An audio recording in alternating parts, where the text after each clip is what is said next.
Hi, I'm Christine from Close to My Heart, and happy holidays. No matter what season you're watching this show, I'm going to put you in the holiday spirit. Now, in past episodes of Artbooking Made Easy, we've shown you ways to think outside the themed keys, how to use spooky shapes for your darling princess work of art, or how to use the patriotic themed keys to even celebrate the birth of a new baby. Now today, I'm going to show you how to stay within the two themed keys and still end up with a terrific variety of different looks for that one theme, which of course happens to be holiday this year. They are works of art at the touch of a Cricut button. So I'm first going to start, today I'm going to be focusing on pages 74 and 75 in your Artbooking book. So if you want to recreate these, everything that I'm showing you today comes from either page 74 or 75. Let's look first at my Joy to the World layout. There are some great features here that I know you're going to want to try in your artwork at home. First of all, let's look at the overlay. The overlay has been cut in craft, and you'll note from other Cricut projects that of course these keys also have a full-size overlay and a half-size overlay. This particular half-size overlay runs horizontally. Now, first great thing, do you love how we've captured that awesome ombre trend working from the sweet leaf to the pear to the topiary and then down to the New England ivy paper? It just gives that really awesome gradient look. So as you decide to layer underneath overlays and other cut images, think of using an ombre. That looks awesome. You'll also notice right away that some of these have some great sparkle paper. Just a little touch for the holidays. We all get a little bit happier in the holidays. The way we did that, of course, is we just cut our first overlay, which you can see here, cut in craft, cut a second one out of the silver cardstock, and then simply trim around the pieces that you'd like to use. That way you can ensure that your stars are exactly the right size. No fuss, no muss, really, really easy to work with.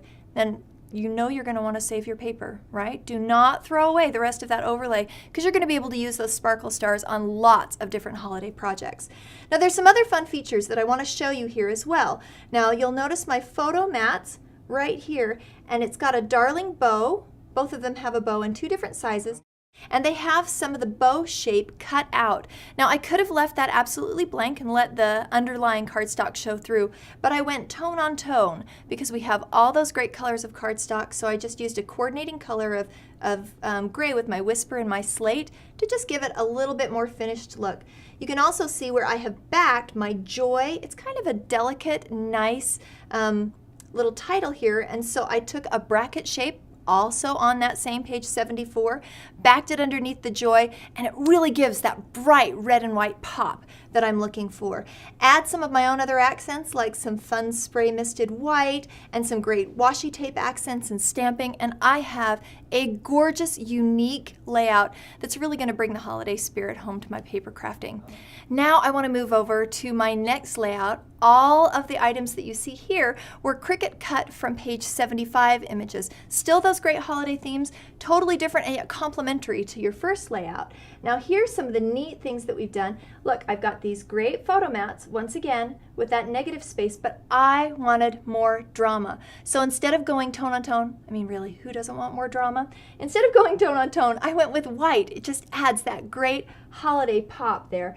Awesome. Now you'll notice too, in the last layout that I showed you, I used the overlays, the full-size overlay and the half-size overlay. The half-size overlay was horizontal, but that's not always the case. On this key, you'll see that my half-size overlay, which has these great hanging holiday ornaments, runs vertically. It's one of the things I love about the Artbooking collection is that you really have a lot of variety. Yes, there are overlays all over the place, but all of them are unique and different, including their orientation. Now, I don't know if the camera can pick this up as awesomely as it looks in real life, so you might have to trust me a little bit, but this overlay was also used as a mask. And so very, very subtle detail. You can see here that first cut the overlay, laid it out here, and then spritzed some of that white pigment ink so that you use it like a mask. It's a really lovely technique that adds some great texture to an otherwise flat and solid cardstock base. So these are just some of the things that you can do to really, really dress up your layouts. Now lastly, and certainly not leastly, I don't know if leastly is a word, but I'm going to make it one because I love this layout. This particular layout combines some of my favorite shapes from both 74 and page 75. Now you're going to see that great half-cut ornament overlay, and it's just been backed with just a few select papers to give it a little something something. Now look at this. Look how fun this is. The strings for the ornaments are actually made using washi tape. Really, really easy. Because the washi tape already has a low tack stick on it, there is no fuss to cover these. Really easy to wrap and cover them.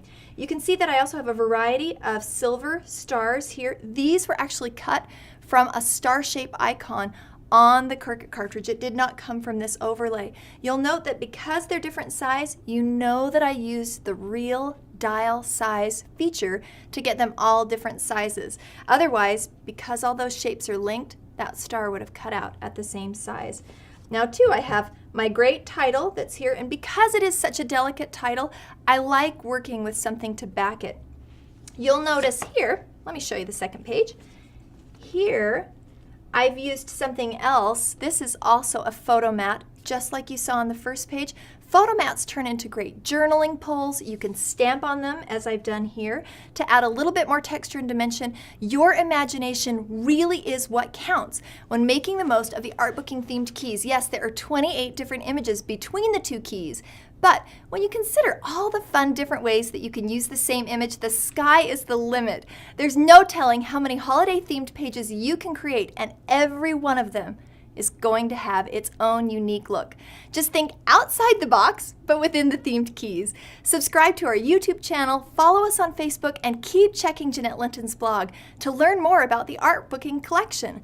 If you'd like to purchase the Artbooking cartridge for your own creative paper crafting, simply contact your Close to My Heart independent consultant or go to closetomyheart.com to find out more.